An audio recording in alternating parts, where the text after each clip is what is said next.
As we gear up to the coronation, there continue to be more royal rumbles than you can shake a sceptre at. That's that thing.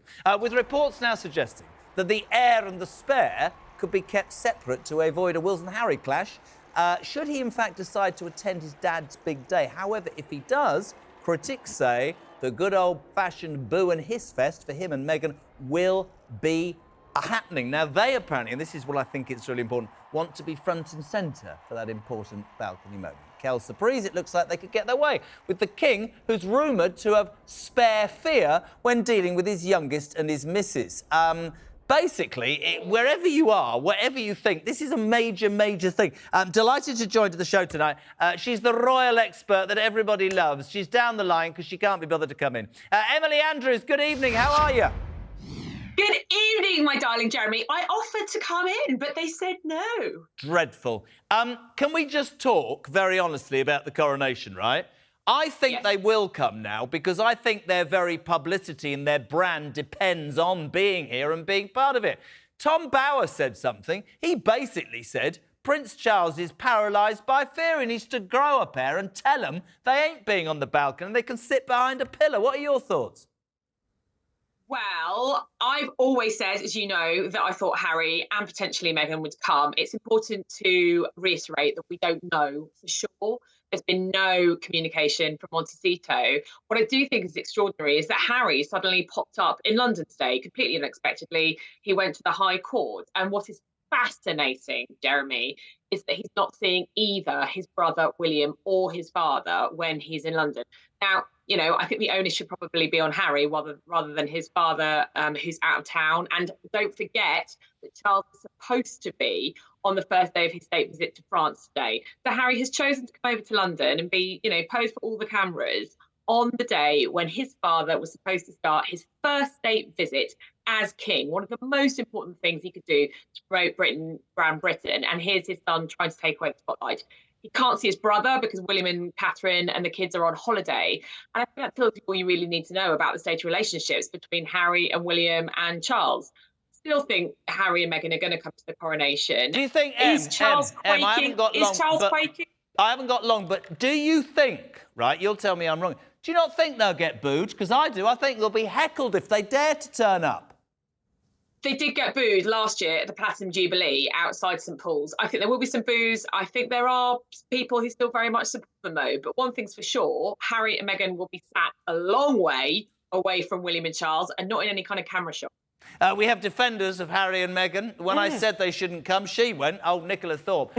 What, William and Kate? They're on a hiding to nothing, aren't they? I'm sorry, but it's Prince Andrew who undoubtedly will be booed the most. Yes, of course, people are going to boo Harry and Meghan. It would be insane, considering the amount of negative press coverage they've had over the past couple of years. Which they've created themselves. Well, which they have, I think, taken on the chin and addressed in a really interesting way. Yes, I accept that some of it was perhaps self-promoting. But they, yeah, of course they're going to be booed by a handful of people.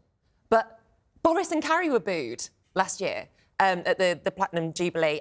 And King Charles himself gets booed wherever he goes nowadays. It's about our reaction as the media and what we do with it. What about the balcony, Alex? Can you see them? I mean, you know what? He's a bit wet, Charles. If this was the British monarchy of old, when we've often had internecine family warfare, someone would be chucked off the balcony, someone would be put in the Tower of London. If they were Russian, they'd be chucked off the balcony as well. So, you know, it's not anything different, is it, in British royalty for families to be falling out? It's just less interesting. It's the safest time in history to be a member of the British royal family. I mean, apart from the Taliban, nobody wants to kill you. I mean, you know, this is the level of combat. You referred to it as the Royal Rumble. What? We're going to have a couple of people walking to the Abbey. They're going to get booed. They're going to be wearing silly outfits. That's basically, it's going to be like the rest. Are you a Republican, Spence? No, I'm not. Actually, I am in favour of the monarchy, but I wish it was a little bit more robust. I sort of agree with you. I think that it needs a purpose and a role beyond just cutting ribbons and saying, oh, how do you do, what do you do, all that sort of thing.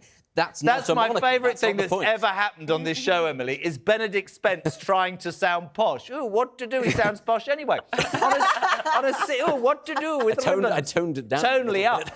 Em, for me, though, and I really feel this, you know, we joke about the booing and the heckling. We talk about the coronation. All of this is undermining the monarchy, isn't it? Exactly as Benedict said, people are going, come on, this is trivial rubbish, man, with what's going on in the world.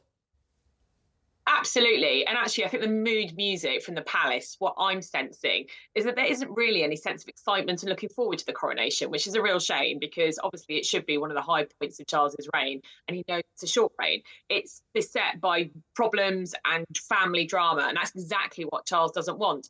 There is a sense, I feel, that both sides are walking on eggshells. Harry and Meghan in Montecito, or Harry in London, and, Charles over here. I don't think that he has shown himself to be ruthless. Don't forget, he evicted them from Frogmore.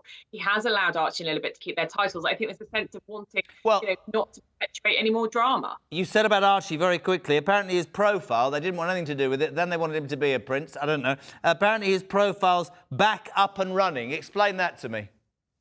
The royal website, I think actually all the people who work in IT at Buckingham Palace should be taken to the tower and shot, frankly, because the royal website is not very reliable. And I think it went down on Saturday. Archie's page, it's gone back up. It's a slightly different picture of Harry and Meghan that's gone up on Archie's profile. Who knows? Who knows? Maybe Harry himself took the blade. Right, listen, question to you all. I'm expecting a good answer. Where will you be on the day of the coronation, Emily Andrews? With you, Jeremy Kyle, working, of course. Great. Where will you be? In the pub? Yeah, I'll be drunk. I don't want to remember it. Brilliant, brilliant. Go, ooh, I'm having a drink. Be on it, exactly. Can you say, I'll be drunk poshly? I'll be drunk poshly. Nick, you'll be there. Republican flags are waving. I'll be rewatching Harry and Meghan's documentary on Netflix. What, instead of watching the coronation? I'm reading my copy of Spare. You're an absolute nightmare. Alex? Drunk with I'm me. going to have a Potter That's Street fun. party with Bunting or my neighbours. Benedict will come. We'll be drunk together. Hold on, he said he's going with you. He said he's not going with you, obviously.